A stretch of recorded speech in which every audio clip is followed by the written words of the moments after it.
Sup? Dope. I'm petrified of this dating app, Tinder. It Clock you for using that shit. provides the golden opportunity for stalking and harming people. Jesus. Tinder just gives the creeps out there an easy way out, I believe. And I have enough evidence to support my accusation. I live with my roommate, Tony, who is a naive and whimsical guy. He has a good heart, and sometimes is too good for this world. Tony, Cameron, and I are the trio in our college. Many addressed us as the Three Musketeers, as we are always hanging out with each other. Cameron stayed in an apartment 2 blocks away from ours with his girlfriend Riley. Riley hosted many parties, so on weekends, Tony and I used to chill out at their place. Tony was shy when it came to talking to girls, and all our friends often mocked him for it. One Saturday evening, we were watching a football game at Cameron's place. Riley was having a sleepover at his sister's house, so it was just the 3 of us. Cameron handed Tony a beer and said, "Dude, you should try Tinder." "I don't know. I chicken out in front of girls." "That's why Tinder will be perfect for you. Talk to her as long as she doesn't ask you to meet her. At least you'll get laid for once." I too laughed hearing this, and within the next few hours, Cameron forcefully installed Tinder on Tony's phone. We made him an account, and that's how this entire prank started. The entire night, we made fun of him and then drank ourselves to sleep. The next morning, when I woke up, I found myself lying on the floor with a massive headache. Tony was passed out on the couch, and Cameron came out from the kitchen with a mug of hot coffee. "Drink this. You'll be fine." Last night was too much. I did something last night, but you can't tell Tony. Promise me. "What? What did you do?" "I created a fake account and matched it with Tony's. God damn. Now when he will wake up, he will meet Sarah. We can have some fun for a while." Man, I don't think that's nice. You know how naive he is. What if this little joke ends up being a big mistake? Oh, come on. He gonna clock both of y'all bitches up. I just wanna let you know that first and foremost. We'll tell him later. Relax. Nothing will go wrong. My ass. After that day, Cameron started to text Tony from his fake Sarah account. And for a while, Tony too couldn't believe his luck. We were sitting in the college canteen one afternoon when Cameron asked, "So, how is it going between you and Sarah?" "Can't tell. She texts me at random times, and her profile picture doesn't show her face." "Who wants to see her face?" "Shut up, Cameron. I just wish I could meet her and talk to her in person." "Well, I think that would be too early. You guys just started talking. And like I said, wait for her to ask you out." "Really? What do you think, Matthew?" I hesitated, because now I will have to make up something too. Yeah, you should wait for her to make the move." "Okay, if you guys say so." After this interaction in the cafeteria, I pulled Cameron aside in the hallway. "Cameron, what the hell are you doing? Just end this and tell Tony the truth." "Jeez, you are getting on my nerves." "Fine, I'll tell him tonight." I came home thinking, if Cameron doesn't tell Tony the truth tonight, then I will. I took a shower and heard Tony's phone beeping with messages. Damn, he is still pulling this weird shit out. I then went out to pick up our dinner from the Chinese place nearby when Tony called me. "Hey, what is it?" Did you take the keys?" "No. Why?" "I have to go out. Sarah texted me that she wants to meet me at the city park. Now." "Oh, I see." I knew this was Cameron's showdown, so I went on with his prank for one last time. I told Tony to leave the keys under the mattress. He thanked me and left to make a fool of himself. As soon as I got off the phone with Tony, I dialed Cameron to give him a final warning, but he didn't pick up my call. Realizing he was ignoring me, I called his girlfriend Riley. As she answered, I couldn't hold myself anymore. "Riley, please tell Cameron to stop this nonsense. Why did he tell Tony to go to the city park? How long is he going to stretch this stupid prank?" Whoa, slow down, Matthew. What are you saying? Cameron didn't say anything like that to Tony.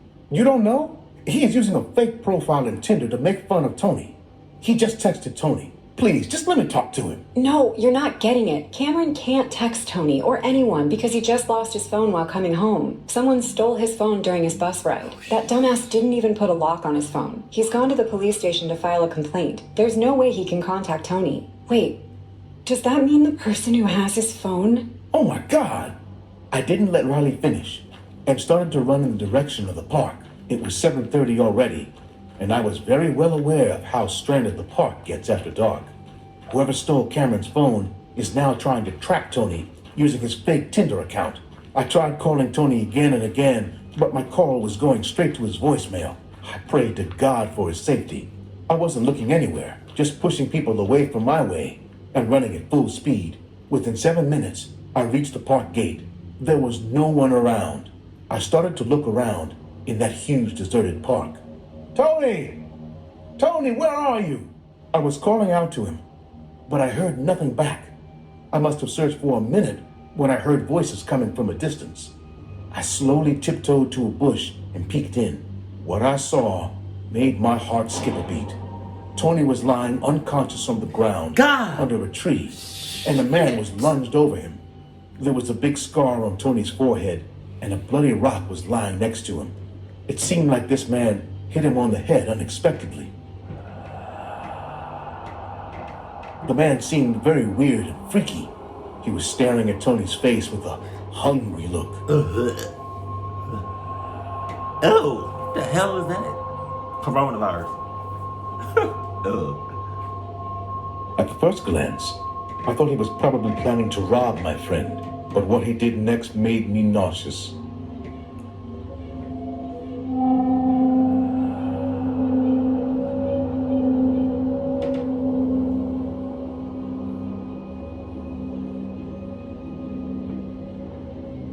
You're gross. He You're inserted gross. his fingers inside his drooling mouth Oh my God. and dipped them in his sloppy saliva. Don't put it back in his mouth. But he didn't just stop there.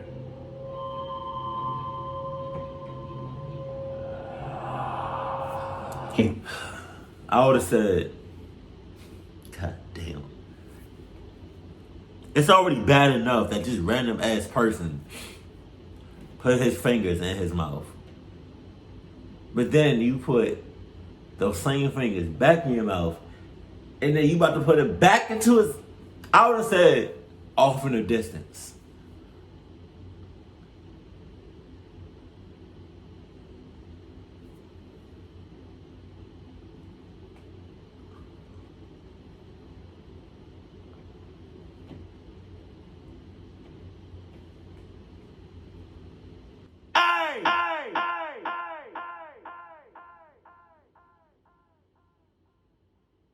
That's gross.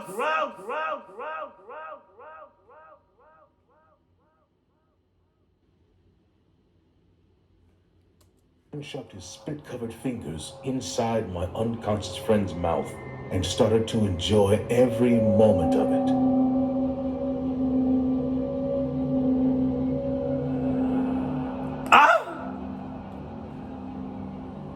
He's just watching this. You're nasty. He got all types of diseases. His face clearly showed his sick intentions that crowded his mind quite immediately. Ew. After gazing at my unconscious friend for a few seconds, he started to unbutton Tony's shirt while whispering, "I can be your Sarah. I can give you all the love you'll ever need." Ugly. He then ran his filthy fingers over Tony's bare chest and went close to kiss him on the lips. By now, I figured out that this man had no weapon. Without wasting any more time, I jumped at this man and pushed him away from my friend. "Keep your filthy hands off my friend, you jerk!" Ah! The man couldn't keep his balance and slipped on the rock, falling hard on his face. I heard his nose break as he hit the rocky ground. He started screaming in terrible pain while holding his bloody nose. His screams woke Tony up. Also, a patrolling security guard came running towards us. I explained to him everything. and he called the cops while keeping an eye on that man. What happened? Where am I? It's all right. I'm here. Can you walk? I think so. Why is my shirt unbuttoned? And who is this guy? I'll tell you later. For now, it's enough to know that this man deserves this. Let's go. The man sat quietly until the cops came. His eyes were burning with anger, but he knew I was stronger than him. I helped Tony to get up, and then took him to the nearest hospital. Cameron and Riley came within some time after I called them and told them everything. Cameron apologized to Tony and was about to cry for doing this silly prank. I gave him his phone back, which I picked up from the ground when that freak slipped and fell. I am just happy that I reached him in time before that man had done something more damaging to my friend. Tony has become even more... You really could have just stopped all of that, though. You watched all of that shit happen, so you were asked for that. Reserved now. I know it will take time to get out of this trauma, but whenever he asks me what that man was doing after he passed out, I tell him he was trying to rob him and nothing else. I will never tell him what kind of sick and twisted thoughts that man had for Tony that night. But Tony don't taste. That's a lot. He don't taste nothing? That's cut. Hey guys, I hope you're enjoying the video. If so, please leave a like. And also, a small percentage of people that watch my videos are actually subscribed. If you want to support this channel and make this channel reach the 1 million mark, please consider subscribing. It's free and you can change your mind later. Enjoy. This is the shocking story of a girl named Grace Mullane, who disappeared on the day before her birthday. Grace was from Wickford, Essex. After graduating from the University of Lincoln with a bachelor's degree in advertising and marketing, she set out on a backpacking tour. It was her long-needed break, so she planned to make the most of it. She went to stay in New Zealand for 2 weeks after spending 6 weeks in South America. Excited about turning 22, Grace was on cloud 9. She traveled around the Upper North Island and then arrived in Auckland on 30th November. Being on her solo trip and having adventures in mind, she decided to go out and explore the place in her way. She was having a time of her life until she met a guy on Tinder named Jesse Shane Kempson. God damn. They both matched and started to talk. Kempson asked her out quite immediately, and Grace was stunned to see how persuasive he was. The 27-year-old sent the first message on the dating app saying, "Hey Grace, how are you? Much planned for the weekend?" She responded after a couple of minutes. Hey, I'm good, thanks. And it's my birthday tomorrow, but I have no plans. Keen to know what Grace was up to in the evening, he replied, "Oh shit, happy birthday for tomorrow. Much planned for this evening then?" Haha, thank you. I haven't. Kempson then asked the backpacker if she wants a drink, and she replied, Yeah, maybe. "Maybe yes." Convince me. Already? Seeing this, Kempson gave her a pretty weird reply saying, Sus. "Well, my shout." Grace didn't understand and asks what he is trying to say. Kempson then clarifies that he would like to pay for the drinks, that signifying the outing will be his treat. Grace then asks Kempson where they would go, and he says he knows a cool Mexican place up near Sky City that does great cocktails. Not being a fan of Mexican food, Grace replied, Okay, no to Mexican, but maybe to the cocktails. Just a minute later, Kempson started to appear. Why he look like that? Why? He's sus. Either he's sus or she's somebody sus. Somebody sus. Very pushy. He said, "Okay, there's a few places up there that do great cocktails. How about we meet at Sky City?" Getting startled with this persuasive behavior, Grace politely asked. But I haven't said yes yet. Kempson still kept pushing her for meeting up, saying, "You haven't said either. So what's it going to take to make this happen then?" Realizing his pushover nature might screw up the date, he promptly added how nice it would be to spend some time on the night before her birthday. She then told him she only brought casual clothes with her, to which he said, "It's fine." At almost 3 a.m., Grace finally agreed to the plan of meeting Kempson and asked him to add her on Facebook. Kempson got what he wanted, and Grace didn't realize what horrible nightmare was waiting for her on the night before her birthday. God damn. She had no idea that Oh 8 my months God. before, Kimpson had brutally raped another British tourist. Oh. In this CCTV camera footage, Kimpson can be seen waiting for Grace. Grace finally met him, and then they went to the mall, to a pub, and the last few seconds of this footage, they were seen getting into his hostel to go to his room. Grace and Kimpson got into the elevator, and that was the last time Grace was seen alive. Damn. What happened next can only be described as grotesque, shocking, and terrifying. Melane's parents became concerned after she did not reply to the birthday wishes they sent on the 2nd December 2018. Grace, far from home, about to celebrate her 22nd birthday, had willingly gone to his hostel room. Until she entered the lift to his apartment, she appeared to have been enjoying her night. Hours earlier, she had messaged her friend during a Tinder date with the killer, telling her it would be the last communication she would have with the friends and family she had left behind in Britain. Those who loved her so much. It was this one act that led police right to him. Soon after 9:30 p.m., the footage shows them leaving and heading to the lobby of the City Life Hotel, where they entered the lift, the killer fumbling for his keycard as they head towards room 308. What exactly happened in that room was not hard to guess after that. Being a psychopath and deranged-minded person, Kimpson assaulted her and then strangled her to death. He also took 7 intimate photographs of Grace's dead body, including close-ups, manipulating the body to get the shots he wanted. The following morning, with Grace still lying dead in room 308, he texted another woman he had met on Tinder, trying to arrange a date for later that day. Shortly after, he was again caught on CCTV buying a suitcase. And this is where the murder takes an even shocking turn. Kimpson bought a suitcase and put the victim's body inside to get rid of it later. The footage that was found from the CCTV camera is enough to make your skin crawl. Kimpson is seen carrying it casually. People around him had no idea that inside that suitcase lies the dead body of a sweet, innocent girl who was murdered on the night before her birthday. Footage shows him going from his room to a leisure store to buy an identical suitcase, then to a supermarket to buy some cleaning products, and then to a car hire firm. He rented a red Toyota hatchback car and, as Grace lay dead in his hotel room, headed out in the afternoon to meet up with the other woman he had been texting earlier in the day at a bar in the trendy Auckland suburb of Ponsonby. In the meantime, the police acquired all the CCTV footage and understood he is the one behind Grace's disappearance. Even though he lied at first to the police, but by the time of his second interview, he had no choice but to admit to killing Grace.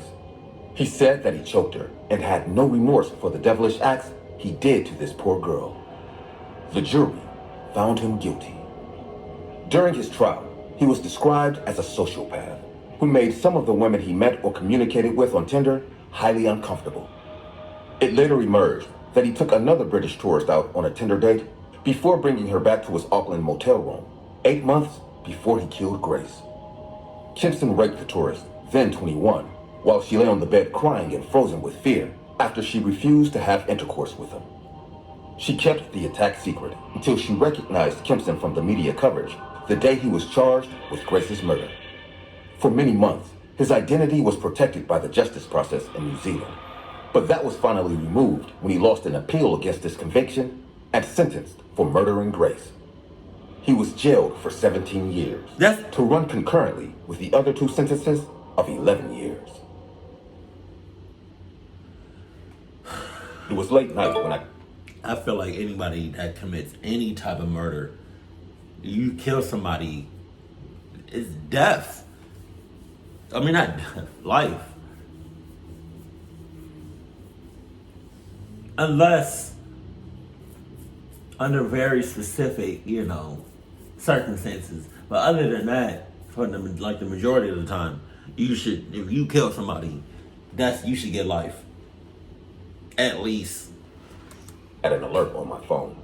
I could not believe it. I had just matched on Tinder with the most beautiful girl I'd ever seen. She was a 21-year-old blonde called Valerie. I didn't think much of it at the time, but I should have suspected that something was up right from the get-go. I'm not what you'd usually consider attractive, not like the other guys on Tinder. I look normal. If I were hanging out at a bar and I struck up a conversation with someone, I think I'd have a decent shot at any girl there. But on these dating apps, It's all about the looks. And a decent 6 like me doesn't usually match with a glowing 10. And it's even stranger when it's her making the first move. Hey, handsome. Nice pics. Sus. I replied immediately, surprised that she'd be the first to break the ice, and we started talking. Turns out we were attending the same university, and even though she was a medical student, our schedules were pretty similar. After a few days of great, long conversations, I finally went for it and asked her out for coffee. She said yes, and we met that Friday after school. I met Valerie in a bookshop cafe near campus. She looked as stunning as she did in her profile, and she was just as charming. It was summer, and she was wearing a nice sundress that nicely complemented her figure. But what caught my attention mostly was the strange necklace she wore. It had a strange circular symbol with small blue rocks embedded into it. When I asked about it, she sort of dodged the question. This old thing? It belonged to my grandmother, but I don't want to talk about it. She looked nervous for a second, but then she went back to her usual charming self. We kept talking, having fun with stories about school, when I noticed a man on a far table staring at us. Hell no! Staring at me. The man had a strange looking face. It was weird that I hadn't noticed him. They got the, I knew it. They got the same shits. The same necklace. They cahoots. Well then, he was wearing all black, and I couldn't really tell from a distance, but it looked like he was wearing a necklace, and it looked similar to Valerie's. He had half his face scarfed, as if he'd been terribly burnt, and he really looked out of place in the cafe. When he realized I was staring at him, he looked down to his phone, but later, I caught him staring at me several times. I was kind of freaked out, so I decided to cut it short. I was feeling very strange. Valerie was nice, maybe too nice, and this other guy was really intimidating. So I made an excuse and left. Before leaving the cafe, Valerie gave me her Instagram and asked me to follow her, so I did. On my way home, I scrolled through her feed. If I didn't know she was a medical student, I'd assume she was a supermodel by the looks of her feed. Many provocative pictures, and she always looked great on all of them. Later that night, she texted me. Hey, it was weird the way you left today. I hope I didn't do anything to upset you. I replied that I was okay. I was just feeling a little strange and had to get out of there. But that she was great and that I'd love to see her again. Oh, great, because I know it's kind of too soon for a second date, but a friend is playing a show with her band tonight, and I'm looking for a +1. Would you be interested? Nope. I could not resist. I said yes and began putting together an outfit. I left that night, and I saw something strange outside of my apartment. A black SUV, and the man at the wheel was looking at me. I didn't get a good look at him. It was too dark, and he pulled up the window when he caught me staring. I began walking to the bus stop. I could swear someone was following me. I'd hear steps behind me, rushing suddenly, only to turn around and see no one there. I looked back at my building, and the SUV had disappeared, but I never heard the engine. I told myself I was imagining things. The bus arrived, and I got on. And that's when I realized that something terrible was going to happen. Valerie was standing there, in the bus, between the row of seats. I was shocked to see her. That was a coincidence, right? I turned and looked, and the bus driver was the guy. The same guy from the coffee shop, with his horribly scarred face and a terrible smile on his lips.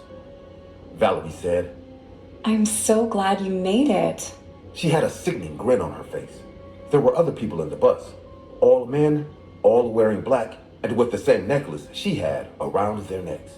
Suddenly, I felt the urge to run, to jump, but the bus was on the move and someone was behind me. One of the men grabbed me, and Valerie walked up to me with a needle in her hand. She stabbed me with it, and everything went black. You couldn't use them legs of yours to kick the shit out of her? Cap. I woke up in a dark room. I could hear people chanting in some weird language in the distance. The room had wooden walls, and there was a carving of the same symbol in the necklace they all wore. I had been kidnapped by some strange cult. I had to get out of there. A knock came at the door. It was Valerie. She was wearing a dark robe now, and her hair had strands of red wet with blood. She was holding a bloody knife too, as if she'd just killed someone. The mother will be ready for you soon. The mother? She said and walked away, shutting the door behind her. I was trembling with fear. but I wouldn't let these psychos kill me just like that. I explored the room carefully. It had no windows and it was almost empty. I inspected the wood on the walls. There were several boards placed vertically, one next to the other. I fiddled with them until I noticed one in particular was kind of flimsy. I pulled on it gently, and I was able to pull it back a little. The wall inside was hollow, and the space was just enough for me since I was so skinny.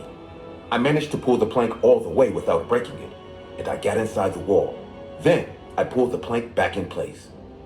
About 20 minutes later, I heard the door open, and then shouting. A male voice said, "Where is he?" Valerie was also there. He was right here, I swear. "Spread out and find him. Mother will be angry if we let anyone go," Mother. the man said, and soon everyone had abandoned the room. But I didn't hear the door close. I waited a minute and exited the wall. As I suspected, the door was open, but I could hear people coming and going outside. I exited the room and found another door open down the hall. I got in and I found it was some sort of storage room. There were robes and books there. I took a robe and disguised myself as one of them. I also saw there were several knives and other objects I could use to defend myself. So I took a small blade. It would work.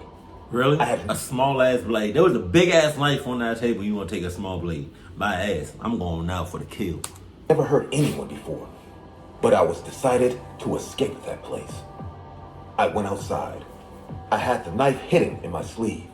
The house looked like an old manor, the kind you see in old-timey horror movies. And there was so much chaos around that nobody seemed to mind me. There were people in robes running up and down the hallways, so I tried to imitate them, keeping my head low under the hood of my cloak and grasping the knife tight. I started making my way down a huge staircase. I could see the front door of the house. I was about to escape when I heard a shout behind me. It was her. I turned around and there was an older lady behind me. Ugh. I suppose that's the mother. Mother. But I had no time to find out. I rushed to the door and made it outside with what seemed to be all members of the cult following me. I saw there were expensive cars parked outside. Some of them looked like European models.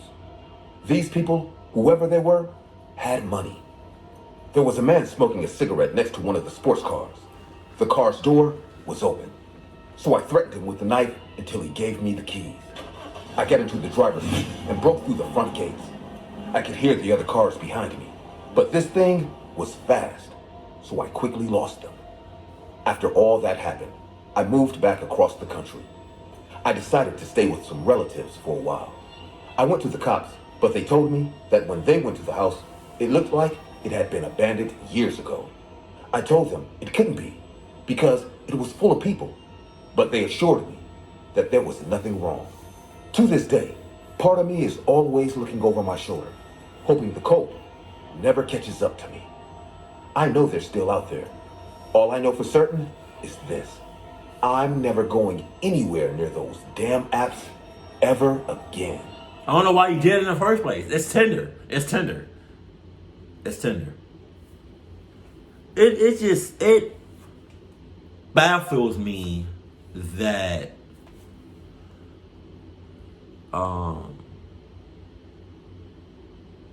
you hear all about these horror stories, right? About Tinder and these other dating apps. And people know about them. But think it's like either not real or it's not going to happen to them or whatever. So when it does, they just either in a clucked up situation or you look dumb as hell. I'm never using them junks. Ever. Keep it cool, keep it classy, and I love you. Stay happy. Stay happy, my family.